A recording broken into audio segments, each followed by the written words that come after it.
This is a man with a mission. John Wardley designs roller coasters, and last year he started building what he believes will be the most terrifying machine ever. This is the site of Nemesis, the ride. Now, for the technically minded, it is a multi-inversion suspended roller coaster. But for the rest of you, it's just designed to scare you. John's new ride will have the smoothest curves ever. Now, that doesn't sound too impressive, but if you really want to terrify people, a smooth track is crucial. You see, at high speed, the slightest kink can cause a sudden jolt and severe whiplash. However, a secret ultra-smooth track curving process means that John will be able to safely drop, spin and tumble his victims with tremendous force. Now, the ride starts there and goes up in that direction, right up to the treetops, turns, comes down here, does an upside-down corkscrew under the monorail there, back down through that hole and up over the top of the station where it does a zero-G roll and turns upside down. Back down there and then climbs up to the top of those trees where it does a stall turn. Drops back down again to the bottom of this hole, does a vertical loop through a tunnel, out of the tunnel there, does another corkscrew over there, into another underground tunnel under the station, another stall turn and back into the station. Wow! The ride will have an incredible combination of high-tech manoeuvres, but there'll also be an element of good old-fashioned terror. Having worked on Hammer House of Horror films, John wants to incorporate that sort of experience into the ride as well. This is not a machine, but a beast trapped by iron and steel. Confront it and risk being hurled by its writhing tentacles. I suppose it's a kind of Alien meets the Big Dipper concept, and now it's finally ready. Well, almost. Although the diggers are still here, John's decided it's finally time to test his new machine. Now, John won't be riding on the track. He'll actually be suspended below it in this dangling carriage. Right now, the carriage weighs 10 tons, but on the tightest loops, it'll actually weigh 40 tons, and that's all down to sheer acceleration. Wish me luck. 2 years of planning, about £10 million, and we're about to see if this thing flies.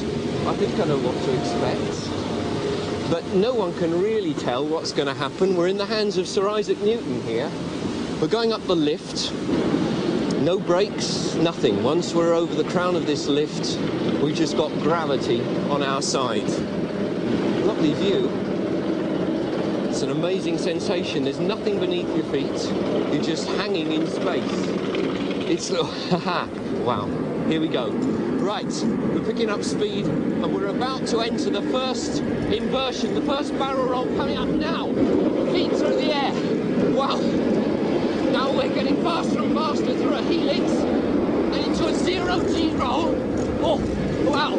3 seconds of weightlessness, a stall turn. We just stalled. And now down through a vertical loop. Upside down. Down into a tunnel. Wow. You really think your feet are going to crack against the rock. Now into another barrel roll. Down and into another tunnel. Wow, and into the station. I invented this thing and I'm supposed to be impervious to this kind of thing, but that was the most sensational thing I've ever done. Well, he would say that, wouldn't he? But what will Stuart Cosgrove think of the ride? Stuart, a finalist in last year's Mr. Universe contest, belongs to a bizarre group of roller coaster fanatics called First Droppers. What First Droppers think means a lot to designers like John.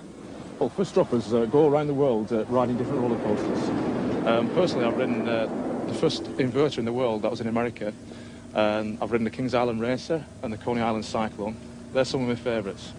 And John's invited me down today to try out the Nemesis. But you realise, Kate, that we're testing the ride at the moment, so although Stuart can ride it, I'm afraid you can't. It's all right, I'm quite happy to leave that to you two. I'll just watch.